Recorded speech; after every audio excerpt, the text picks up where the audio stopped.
For a great cup of joe, there's one thing you should know. Your morning brew can also be playful. Buff Boy Brewing guys make the temperature rise, and you surely feel naughty when you swallow our coffee. If you want some real heat, give your mouth a fine treat. You will want some more, rest assured. Buff Boy Brewing, you can't get enough of. It's time for The Scribble, your weekly fix of celebrity chats, bizarre stories in the news, and basic random chatter with best-selling author and syndicated radio host Jeremy Bradley. Make sure your seat is in the upright and locked position and your barf bag is securely in place. Here's Jeremy Bradley. 62 episodes in, and I was going to say that never gets old, but it kind of does. Jeremy Bradley here. This is the Scribble Podcast. Thanks for tuning in at thescribbleshow.com and on SoundCloud and iTunes. This is week 62. And I gotta say, when you're listening to this right now on Friday, April, whatever it is, I'm in Mexico celebrating 10 years on the radio. So let's just rewind. April 22nd. Thank you very much. That's the date that this is going live. 10 years ago, on April 24th, I started hosting a show called Top of the Charts, a syndicated radio show. Now, it wasn't syndicated at the time. It was just airing on one Vancouver radio station. And it's now fast-forwarding 10 years later that we are recognized as a hugely popular internet radio show that really got in the ground level of internet broadcasting, and now it's turned into 30-some radio stations, red carpet events, celebrity guests, and obviously parties in Mexico. So this week on The Scribble, I'm going to you just sit back and relax. We've got no celebrity guests aside from myself, but I'm going to sort of recap the history of the show and also just my success, and not in a braggy sort of way. That's not the intent at all, because I fully believe, and it's cliche and it's cheesy and you heard it as a kid, if you believe that you can do it and you try, you can do anything. And not to say that I cured cancer or I brought world peace or anything like that, but I've certainly made a successful career and life for myself. And I don't want to say that I want to be an inspiration to you, but I hope that maybe I can give you some insight into if you've got a hobby, if you've got something that you enjoy doing and you just don't know how you can make money from it, sit back and relax, because for the next 30 minutes, I'm going to be telling you my life story. And hopefully that'll maybe spark something in you. Because really, at the end of the day, you don't want to spend 30, 40 years at a job. And really, even these days, a lot of people, you spend a year, 2 years, a few years at a job, and then you go to the next company. You might stay in the same industry, but it's not necessarily the same people that you're working for. And that's just the way society is. The latest generations are very, you know what, I'm going to go to the next thing, and then the next thing, and the next thing. My parents have been at the same jobs for, 20, 25, 30 years. So I'm just going to tell you my story, and hopefully that can maybe inspire you and light a fire under you to say, hey, you know what, I can be my own boss, I can do this, I can make some money with my hobbies or whatever it is that you might do. And yeah, that's about it. But hopefully you'll find it entertaining and you tune in for the full 30 minutes, and then I'll preview what's coming up next week on the show. Ever had something to get off your chest but never had the balls to say it? That's a load of crap. Speak Free with JB.com is exactly what you've been waiting for. Your chance to tell it like it is and not care what anybody else thinks. Have your say on issues of the day. Join newspaper and radio columnist Jeremy Bradley as he tells it like it is. Hundreds of thousands of people have stopped by, including some well-known celebrities who have had a chat with JB and speak candidly about what's really going on in the world. You can join them too. Have a rant or a rave. Be brave and head on over to www.speakfreewithjb.com now.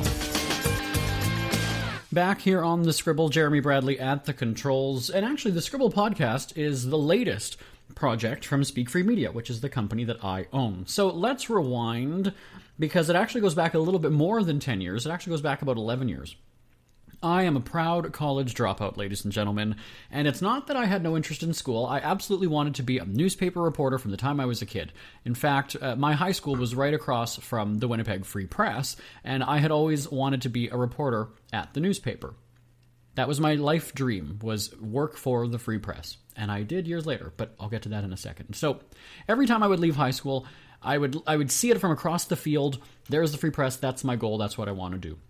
Now, in high school, I was in job placements, so that means that I was actually out of class more than I was in class. I was working at the CBC, which is Canada's national public broadcaster, and I was also an intern at the Winnipeg Police Service newsletter. They have an internal newsletter, and I was writing for that, and I would cover stories and interview people.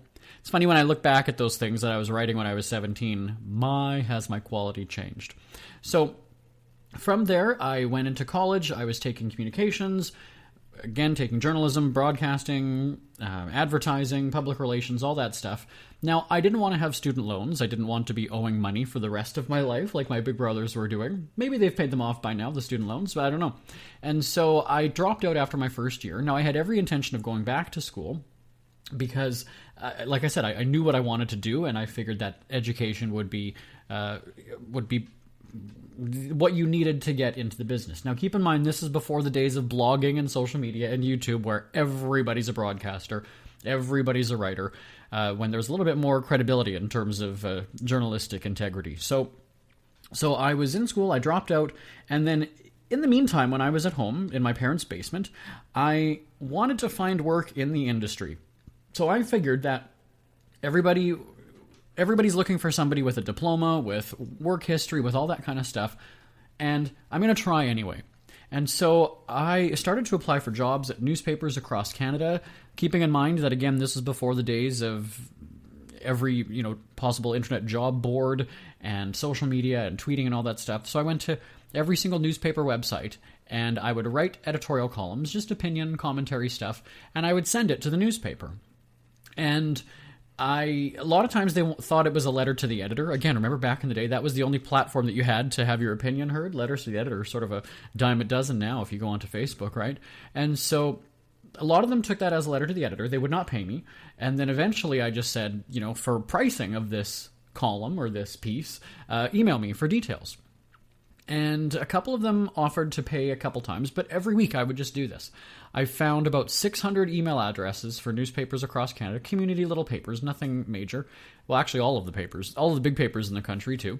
And I would just blast them with a column every week. And one of the people in Alberta, one of the publishers, had written back to me, and she was kind of a bitch, and she just said, something's really effective, maybe you should find another line of work or something. And I probably do still have that email somewhere. And that was motivation to me. And so I just kept writing, and eventually I was able to get a regular gig in Manitoba, in my home province, writing for the Southeast Journal, which I'm actually still in today, believe it or not. I think it's 10 and a half years. And I was writing all the time. Now, the owner of the paper at the time offered to actually sell me the newspaper, not a copy of the newsletter, the actual business. And I said, well, you know what, I really can't afford school right now, so I probably couldn't afford to buy a newspaper. And then he tried to sort of wheel and deal and get me to do it. And, well, you know what, you can just pay me a cut of the profits that you get, what have you. And I'm not knocking him in any way, because I really did consider it. But I just said at the time, no, it's not right. And so I kept writing, and now I've got, about maybe 20 weeks of columns under my belt, and an internet radio station in Vancouver took notice of what I was writing and wanted me to start recording the column for radio. So basically just me speaking it into a microphone, reading my opinion. And so I had no problem doing that. I said sure. I didn't really have the best quality equipment. I had just a regular desktop microphone that people had on their computer in the day, and I'd recorded it. And they ran it every Thursday at the top of the hour during one of their chat shows. And then they needed some co-hosts. They wanted me to join them to have a conversation a couple of nights. And I said, okay, well, how do I do that? So I just joined them on the phone. I called in, we recorded the show, and they had me back again the next week. And then I was asked a couple of times if I wanted to host my own show, and I actually said no, believe it or not. I said no twice. And I had no interest in doing that. I wanted to be a newspaper reporter. I wanted to work at the Free Press, right? It was down the street from where my parents lived. It was across the street from my high school. It was meant to be, I thought. And so eventually I said yes to hosting my own show. It was 1 week. I was going to be filling in for somebody, 2 hours. All I would have to do is talk every 15 minutes for about a minute and a half, and I did it. I planned and planned and planned. I spent the whole weekend, because it was a Monday evening. I said, I'm going to write some really interesting things and be funny and over-rehearse so that it, doesn't sound amateur. In fact, probably did sound very scripted and read, but whatever. And I became a very, very popular person on that station, and then I was asked to do it again next week. And so I figured, you know what, let's just keep doing this. And that was in April. And then in June of that year, I decided, this is where my cocky attitude comes in, I decided that I'm too big for this station, and I'm going to syndicate this. I'm going to blast it out to as many radio stations that will air it as possible. 2 hours of music. There's so many top 40 stations. Now, again, this is the dawn of internet radio, so a lot of stations were cropping up. And sure enough, I had 5 stations. By the end of the year, I had 20 stations.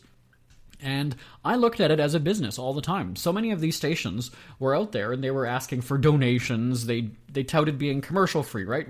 We're like anti-commercial. This is the place where you go if you want to hear music non-stop, no interruptions. Unfortunately, though, you got to pay the bills somehow. And especially when it comes to music, those royalties can be very expensive. So they asked for money. They asked for people to basically donate money, and I would never do that.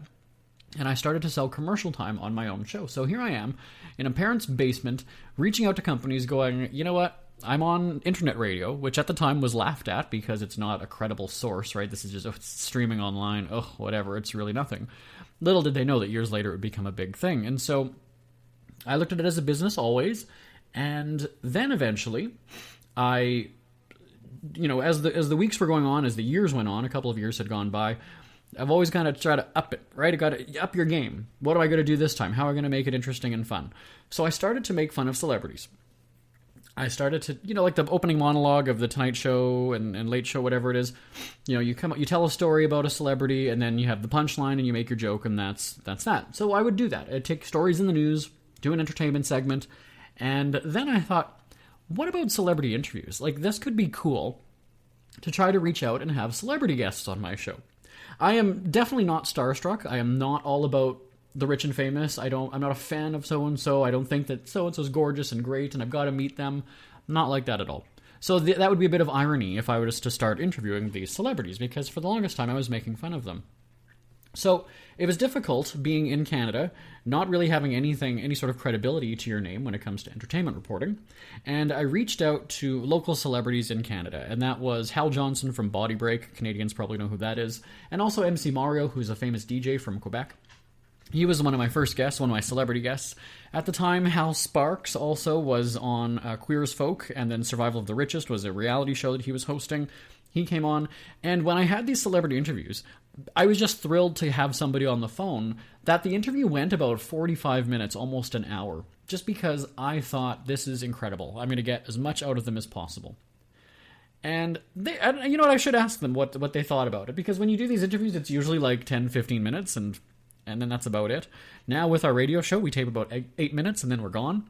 So I wanted to keep them on as long as possible. I had one of those little micro cassette recorders. You remember those little mini tapes that you'd see all the reporters holding those out? I would record the interviews on that. I would transcribe them. So I would sit there transcribing 45 minutes worth of an interview, rewinding, going back, playing it back, playing it back, typing. And I had all these transcripts now. I've got pages and pages, probably hundreds of pages of script, basically, is what it is. And I started to post those online. I said, you know what? If people didn't tune into the radio show, here they can read the transcripts. They can see all these things that we said on the radio. But why would you want to read a transcript of a radio broadcast or an interview, right? That's so old school.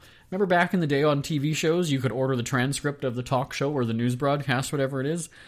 Well, who wants that, especially with the internet? And it wasn't really that easy to do streaming on just a basic website with these interviews. So it was kind of technologically difficult. So eventually, we started to post the audio from these interviews on the radio show's website. And then there became so many celebrity segments that we had to create the website speakfreecelebwatch.com. Speakfreecelebwatch.com. It's still on there. You've still got tons of interviews with celebs on there. And then once I had all these, somewhat Canadian interviews or low-end, I don't want to say D-list because these people were great to give me a chance and talk to me. I then reached out to CTV, who was airing Canadian Idol at the time. The Idol shows were big. And I thought, I want to cover this. This will be really cool. I'm going to go to Toronto, cover the finale, be there, talk with the judges on the show, with Ben Mulrooney, the host, the finalists, and just, really get a foot in the door with a major Canadian TV network. And I did. And I covered it for about 2 or 3 seasons. And my very first media event, not realizing there would be an open bar and food and everything like that, I overdid it. much like people do on, maybe on an all-inclusive vacation. You kind of go all out that first night and you really drink too much. And that's what I did. I actually got drunk at the Canadian Idol in the media room, and I was in the front row of the press conference, and I dropped my camera and I broke it. And then I just remember people asking me, like, what media outlet are you with? What are you covering it for? And again, internet radio was sort of looked at as really not anything legitimate. But because I was there, the reporters felt that there was a bit of legitimacy because I wouldn't be invited. I wouldn't be there if it wasn't. So I thought I would never be invited back because, not that I made a fool of myself, but I think it was fairly obvious that I had a bit too much to drink. And sure enough, I ended up coming back the next year, and then Idol was eventually canceled, so I stopped. Obviously, I wouldn't just keep going there, right, if they weren't there anymore. And so I had something to show for myself at the time. Then I was very excited. I started to reach out to celebrities almost directly through their MySpace page or whatever it was. That didn't really work. And so I realized you've got to go through publicists. It's really not that easy to just reach out and go, hey, Tom Cruise, I want to call you. Let's do an interview. So I started to reach out, and again, because I was in Canada, the American networks really wouldn't do anything with me because I didn't affect their ratings at all. They didn't care. But then I was able to educate them and say, my audience is actually American. It's both countries because it's streaming on the internet. And again, traditional publicists were sort of like, sorry. And I thought, I've got to do this. I've got to get in. So I discovered what radio tours are. Radio tours are what the TV networks do. It'll be from 7 o'clock till 9 o'clock in the morning. They'll have somebody from a show, a sitcom or primetime show, whatever it is, and they will do 8-minute interviews, and they'll call you at 7 o'clock or at 7:10 or 7:20, whatever your time slot is. And you'll do their 8-minute interview, and then you're off, and then they do the next one. Then they call the next station. Then they call the next one. Then they call the next one. So Fox, I was able to get an interview with somebody from Mad TV. Mad TV was a show at the time, late night on Saturdays. And so I had an interview with somebody from there, and I was very excited because this is my first sort of legitimate American celebrity interview. Had a couple more Fox radio tours, and then I was able to show that I've got credibility, and then NBC. I joined up with NBC radio tours and got a whole bunch of their talent. Ditto for ABC. CBS was a little bit hesitant because I was told that when I was calling them, it was coming up Manitoba on their display on their phone, and they just wouldn't deal with me. So eventually it took a lot of coaxing, but I was able to go and say, look, my audience is American. Just because I'm in Canada doesn't mean that I don't have reach in the US. So then I was able to get some CBS talent on the show. And from there, I decided to take it one step further again, as I always do, and I wanted to start covering events, just like I did with Canadian Idol.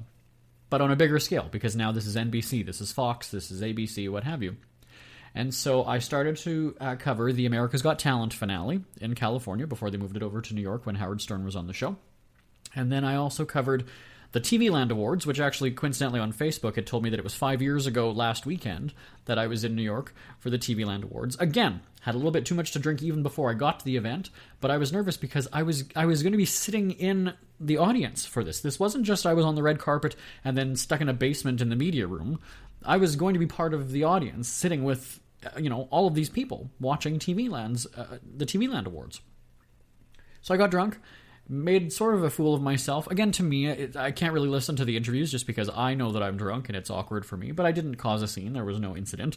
And then the American Country Awards in Las Vegas. And it was something cool because when I first started doing this, it was just the novelty of it. When I was in Canada, I was covering Canada's Walk of Fame in Toronto on a Saturday, and then I flew to Vancouver on a Sunday to cover the Canadian Country Music Awards. So again, it cost me a fortune, but at the same time, how many people can go and say, oh yeah, I was in Toronto for an event on Saturday, and then I'm in Vancouver today for this thing. It was so fun. And now, like I said, I'm in the States and I'm covering these events. And another notable moment would be Betty White's 90th birthday. I was the only Canadian reporter on the red carpet for Betty White's birthday, and I'll tell you that story when we come back. Isn't it crazy that you wait for payday, but before you know it, you're strapped for cash again? It's time to stop blowing your money and become a smart spender with the book, The Official Guide to Being an American Cheapskate at cheapskatebook.com. Learn simple ways to cut costs at home every day and during special times of the year. Don't go broke at Christmas. Don't remortgage the house for a fancy vacation. The book is filled with tips to save you money throughout the year. Check out the best-selling book, The Official Guide to Being an American Cheapskate at cheapskatebook.com or on Amazon and iTunes. news. Jeremy Bradley here, back on the Scribble. I caught them off guard because my throat was getting dry from talking for that monologue that I was doing, and I needed a sip of water, and so I just quickly threw to commercial. So there we are. Welcome back here, everybody. Thanks for tuning in at thescribbleshow.com and on SoundCloud and iTunes. So back to my long-winded story. Betty White's 90th birthday. I had wanted to do an interview with Betty White for many years. Actually, it was B. Arthur who was my dream guest. Unfortunately, she passed away, so I'll never get a chance to talk to her unless it's in heaven. I'll be right there, B. Oh, in about 40 years. Not saying that I'm going to kill myself. Anyway, that just got awkward. Let's move on. So, I knew that her birthday was coming up. NBC was airing a special birthday party broadcast, and I had wanted to do a phone interview with her, and I was told no. And I said, okay, well, fine. What about in person? And that was even a bigger no. But then, all of a sudden, I get an email. I was just actually about to go for lunch with my brother, and I get an email saying, you can come cover the red carpet if you want. There's room on the red carpet if you want to come and do the red carpet. And I felt awkward because, here's the deal. I had arranged a bunch of family, friends, and colleagues to get together that weekend and have a party. And I've never really mixed all of those groups of people together. This was the first time I was nervous about it. Everybody was excited. Coincidentally, one of my favorite cover bands was going to be performing at a bar that night, and I thought, this is great, let's go celebrate. I think we were celebrating like our 200th show or something to that effect. That's how memorable it was. We were celebrating something for top of the charts, I don't remember. And I felt bad because here I am on a Thursday going, I might have to cancel this party that I arranged and was all about me to go and do this. And I didn't really want to say anything to my brother at lunch, but he knew something was up. And I just kind of said, like, Trevor, I sort of have something to tell you. And he was, of course, freaking out thinking that it was something bad. And he's like, yeah, no. Golden Girls was a show that I watched like every day as a teenager. There were 2 episodes back to back every day. I would tape it on my VCR. Older listeners, you'll know what a VCR is. And I knew every show word for word. How can I not go to Betty White's birthday? So he was like, oh yeah, no, you go to that. People will understand, like, they'll get it. This isn't, they're not going to be mad. And so I was like, all right, cool. So then I ended up getting back to the office and said, all right, let's do this. So I got to book some flights. I got to figure out how we're going to do a broadcast because we had already pre-taped our show for the following week. And that's what we were going to air. We were not expecting to go live. We weren't going to be doing anything. We weren't going to be mentioning Betty White's birthday, but unfortunately, things change in this industry, and we did, and we were able to get a live broadcast off the ground, live from Hollywood. And so it was a moment when I was in Los Angeles. I'd been there many times before, obviously. We were doing a bunch of shows, but there was something surreal about this one. And on my way there, I was nervous. On the way to California, I was nervous. On the way to the event, I was even more nervous. But my producer, Bonnie Winters, had said to me, you know what? You've got to live in the moment, because every time that you do these shows, you're so focused on the technical, the this, the that, everything. This time, don't worry about putting together good segments, because it doesn't even matter. If we put out crap, we put out crap, but the deal is this is a once-in-a-lifetime opportunity. Live it up. And so, and again, when you're the voice of the show and when, there's a lot of responsibility on you, it's hard to do that. But I did it. And I remember going back to the hotel that night, looking at all of the pictures that were taken and listening to the interviews and meeting the people that I met. Carol Burnett, Mary Tyler Moore, Ed Asner, Valerie Harper, Vicki Lawrence. The cast of Hot in Cleveland actually had been on our show a few times before. But just Amy Poehler was there, Joel McHale was there, Jennifer Love Hewitt was there, just mega star power. And that's when I thought about it, going, wow, this is incredible. And I don't want to say I'm lucky, because I had carved my path. I was the one who made all of these things happen because I didn't give up. And so at the top of the show, when I said to you, I'm not going to give you a motivational speech, but at the same time, I want you to sort of take away from my learnings and what I've done in my life. And in college, they brainwashed me to think that if I didn't work for one of the major broadcasters, one of the major newspapers, one of the major media outlets, that I wasn't credible, that I wasn't legitimate. And the industry obviously has evolved, because now, look at, newspapers are dying everywhere. It's crumbling. And the radio thing then turned into me writing a best-selling book called The Official Guide to Being a Winnipeg Cheapskate. It was then picked up as a regular video column in the Winnipeg Free Press. So I did that for about a good 2 years. And sure enough, there I am now in the Free Press newsroom, shooting this video, working, walking by these people that they had been reporters there when I was in high school, and they're still there. And it was just incredible to think that I started just writing in my parents' basement. I've put out these books. I've done book signings that have sold out. I've done, so many crazy things.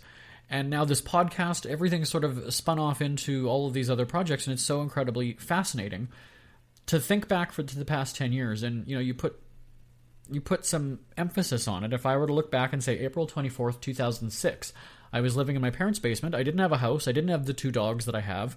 I had very little going in terms of success in a career anyway. And look what's come of it. Right now, again, as you're listening to this, I'm in Puerto Vallarta, Mexico, celebrating 10 years on the radio and having, parties on the beach and celebrating some great success as an entrepreneur.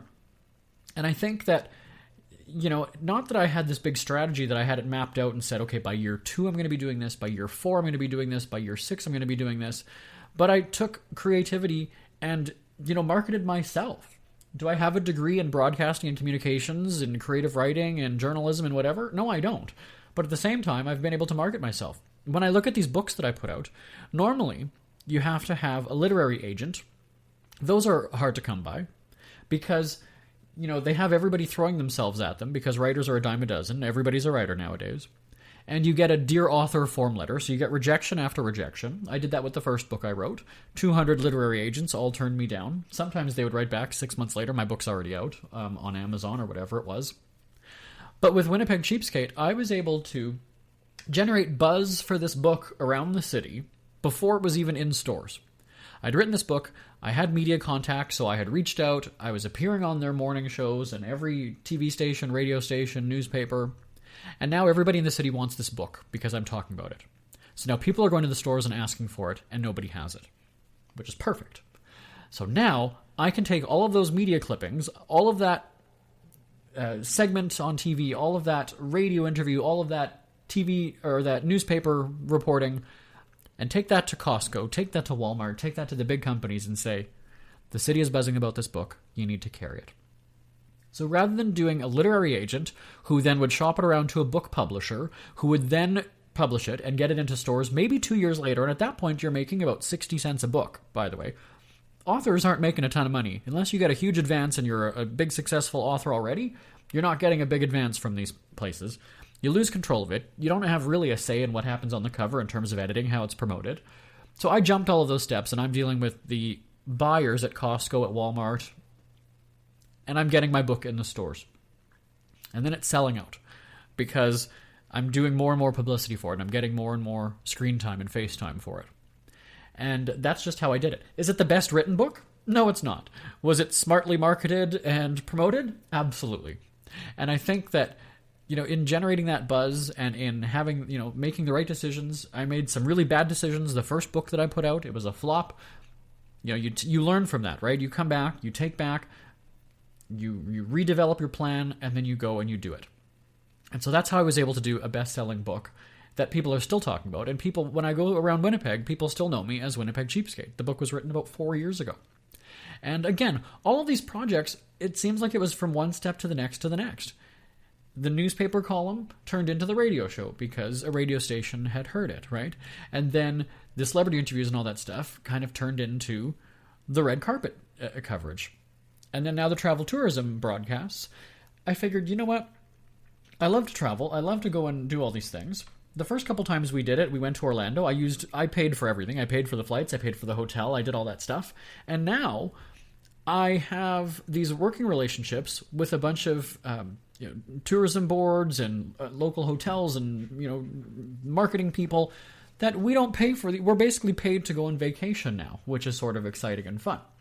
And so our friends at the Puerto Vallarta Tourism Board have brought us out there. Again, as you're listening to this, I'm in Mexico. We're pre-taping this show. And next week on The Scribble, we're going to be, from Mexico, airing some of the segments that are being heard on the 10th anniversary Top of the Charts broadcast. So it's going to be the Scribble podcast, like we're eavesdropping on the radio broadcast from Mexico. So we'll have some segments from there. It's going to be a good time. And you know what? Here's Larson to tell you about some Twitter news. We hear you chirping. Get scribbling. Tweet up the Scribble at The Scribble Show. Join the discussion with Jeremy Bradley. It's all going down right now on Twitter at The Scribble Show and at thescribbleshow.com. Thank you very much, Larson. Sorry, they were frantically waving their hands going, we've got 1 minute, 1 minute, 1 minute. So I had to quickly get that Twitter shout out in there. So thank you so much for listening to the past 29 minutes of my rant and rave about my success as an entrepreneur. But again, you know what? It's the right place at the right time, making those right decisions. And you know what? Sometimes even the bad decisions are good as well. I'm joining you again for Mexico, Puerto Vallarta next week here on The Scribble. Follow along on Twitter. My Twitter is at SFCelebWatch. SF as in Speak Free Celebwatch. And we'll have all the coverage on our Top of the Charts website at jbonair.com. My name is Jeremy Bradley. This is The Scribble. I will talk to you next time. Bye-bye, everybody. Want more Scribble? Check out thescribbleshow.com for past shows, celebrity interviews, cheapskate tips, and more. That's at thescribbleshow.com and on Twitter at The Scribble Show. The Scribble is a Speak Free media presentation. If you want some real heat,